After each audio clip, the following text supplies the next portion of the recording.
Facebook is everywhere, whether we like it or not. It's how we invite our friends to parties, how we talk to relatives, what we do on our phones while we're waiting for the microwave to finish.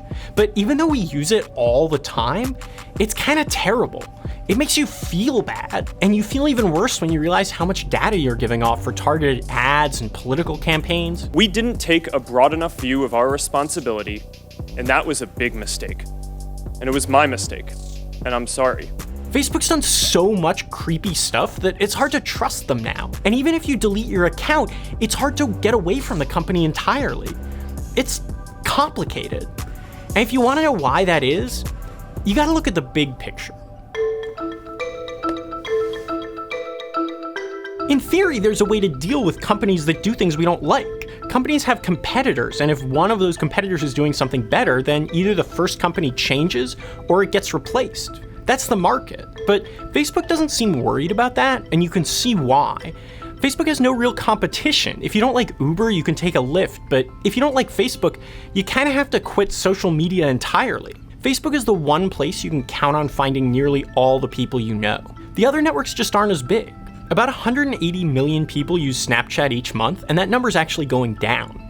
Twitter's bigger with 330 million users, but in 2018, Facebook cleared 2.3 billion users, and it made $13 billion in revenue off them, at a time when its competitors are right on the edge of profitability. The only networks that come close are Instagram and WhatsApp, both of which are owned by Facebook.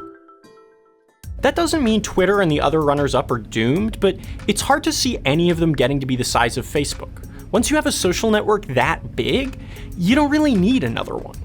The term for this is a natural monopoly. That's when entering a business is so hard that a single winner ends up dominating the industry. The classic example is the cable business. It's really expensive to lay cable to a building, but it's pretty cheap to operate once the cable's in place. If you've already run cable to all the houses in a city, it's going to be hard for anyone else to compete on price. They'd have to run a whole new set of cables. There's just no way to justify that expense. And since the cost of laying cable encourages a single big provider, you can't expect competition to solve problems like high prices or bad business practices. It's hard to be sure if social networks are a natural monopoly. They've only been around for 10 years and they're still changing a lot. Unlike cable, it's not actually that expensive to start a social network. It's just hard to get everyone on board. The barrier to entry is more about users than money.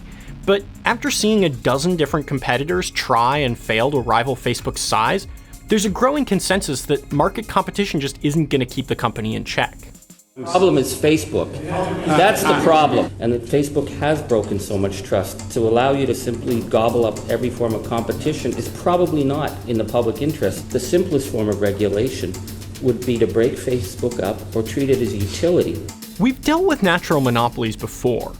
When Bell Telephone started rolling out the first consumer phone service in the 1880s, people were faced with the same problem. Once there's a network of phone lines in place, there's no real reason to start a second one.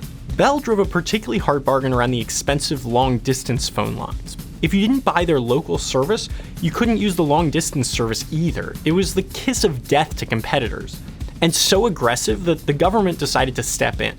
The Department of Justice actually sued the Bell system as a monopoly and won a string of settlements and consent decrees. The first one was in 1913, and the regulations just got tighter from there. In 1934, 1956, 1974, and 1982, until the company was finally broken up into a bunch of regional companies in the 1980s.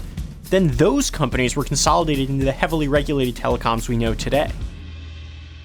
Not everything that regulators did worked, but for the last 100 years, for better or worse, the federal government has been the main force keeping phone companies honest. It's hard to say what that kind of antitrust case would look like for social networks. For the last 40 years, the standard test for monopolies is that they raise prices, but Facebook is free like everything else on the internet. The damage isn't in higher prices, but market power, whether that's driving up the cost of reaching your followers or shaping the entire marketplace to suit its needs. The sheer size of Facebook means it can muscle into other areas like messaging or photo sharing, or buy out competitors like WhatsApp and Instagram. As long as it's impossible to compete, Facebook can keep expanding and expanding until it takes up the entire internet.